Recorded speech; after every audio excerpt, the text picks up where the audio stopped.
आज हम बनाएंगे मलाई से घी निकालने के बाद जो उसकी खुरचन बचती है या फिर जो उसका मावा होता है उससे बहुत ही टेस्टी लड्डू, वो भी घर के आसान सामानों से। इसको हम आटे से बनाएंगे। तो सर्दियों का मौसम शुरू हो गया है, तो आप एक बार इस रेसिपी को ज़रूर ट्राई करिए। ये काफ़ी हेल्दी भी है और सर्दियों के मौसम में यह आपको पूरी तरीके से एनर्जी से भरपूर रखेगी। तो बहुत ही आसान है, इसके लिए हमें कुछ भी बाहर से लाने की ज़रूरत नहीं है। तो देखिए एकदम सॉफ्ट, मुंह में घुल जाने वाले लड्डू, इसको बनाना बहुत ही ईजी है। तो अब कभी भी आप घी बनाने के बाद उसकी मावा या फिर खुरचन को कभी भी नहीं फेंकेंगे। तो चलिए फिर रेसिपी को स्टार्ट करते हैं। तो welcome back to my channel cooking shooking with Kajal में आपका बहुत बहुत स्वागत है। तो इसको बनाने के लिए मैंने यहाँ पर एक कढ़ाई में 1 कप गेहूं का आटा लिया है। जो हम नॉर्मली रोटी बनाते हैं ये वही गेहूं का आटा है। तो अब हमें आटे को ड्राई रोस्ट करना है। तो इसको भूनने के लिए मैंने बिल्कुल भी घी का यूज़ नहीं किया है, क्योंकि जो मावा होता है उसमें से काफ़ी घी निकलता है। तो यहाँ पर हमें घी यूज़ करने की ज़रूरत नहीं है। तो इसको हम ड्राई रोस्ट करेंगे। तो इस टाइम पे आपको अपने गैस की फ्लेम को मीडियम टू लो रखना है। तो मीडियम टू लो फ्लेम पर हमें आटे को भूनना है, ताकि इसमें से अच्छी सी खुशबू आने लगे और इसका कलर भी चेंज हो जाए।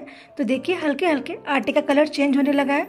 तो इस प्रोसेस को करने में कम से कम आपको 10 से 15 मिनट का टाइम लग सकता है। तो आटे को बहुत अच्छी तरीके से भूनेंगे जब तक इसमें से खुशबू नहीं आने लगती है और इसका जो कलर है वो हल्का सा बादामी नहीं हो जाता है। तो इसी तरीके से लगातार चलाते हुए हमें आटे को भूनना है।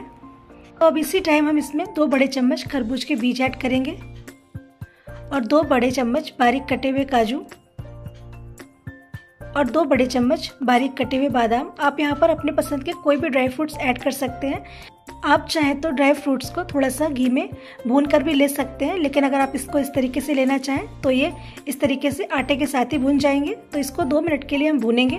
तो अब इसमें जो हम घी के बाद बचा हुआ मावा होता है वो आधा कटोरी है, वो इसमें ऐड करेंगे।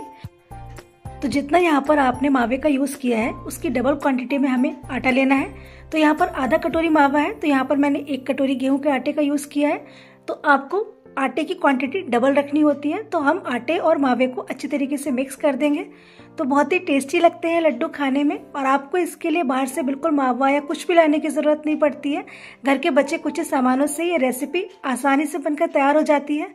तो बहुत ही टेस्टी लगते हैं। तो इन सर्दियों के मौसम में आप इस रेसिपी को ज़रूर ट्राई करिए, आपको पूरे दिन ये एनर्जी से भरपूर रखेंगे। तो देखिए आटा और जो मावा है वो अच्छे से मिक्स हो गया है। तो आटे को पहले से हमने अच्छी तरीके से ड्राई रोस्ट कर लिया था, तो इसको बहुत ज़्यादा हमें और भूनने की ज़रूरत नहीं है।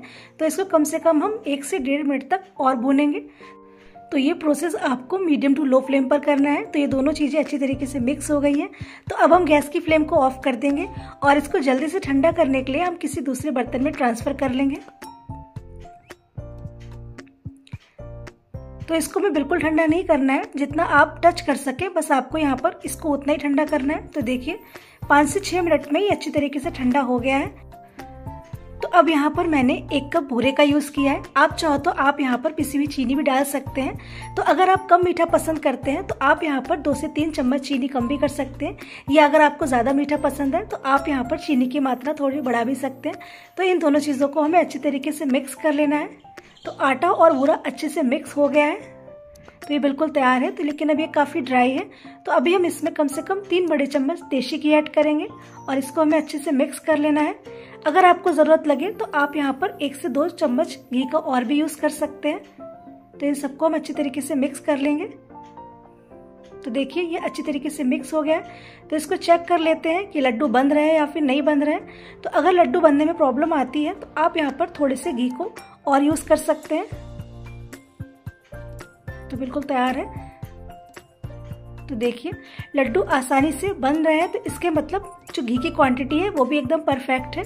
तो बहुत ही कम घी में ये लड्डू बनकर तैयार हो जाते हैं और खाने में बहुत ही टेस्टी लगते हैं। तो देखिए कितना परफेक्ट लड्डू बनके बिल्कुल तैयार है।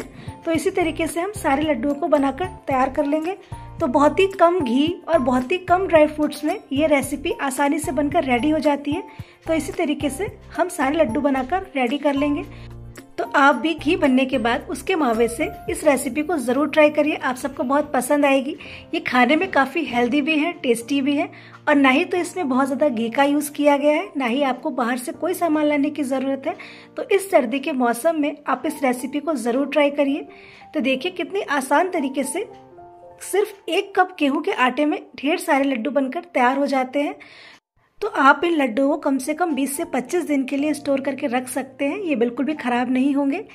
तो अगर आपके यहाँ भी मेहमान आने वाले हैं तो आप पहले से इस रेसिपी को बनाकर रख सकते हैं, कोई नहीं पता लगा पाएगा कि आपने इसको आटे से बनाया है।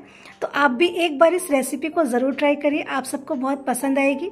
तो ये लड्डू हेल्थ के साथ साथ काफ़ी टेस्टी भी होते हैं, ना ही तो इसमें बहुत ज़्यादा घी का यूज़ होता है। तो एक बार इस रेसिपी को आप ज़रूर ट्राई करिए। तो देखिए केवल 1 कप गेहूं के आटे से कितने सारे लड्डू बनकर रेडी हो गए हैं और इसका टेक्सचर जो है तो बिल्कुल एकदम सॉफ्ट है।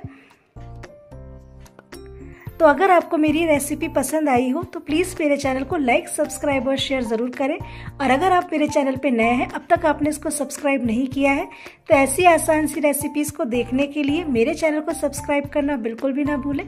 Thank you.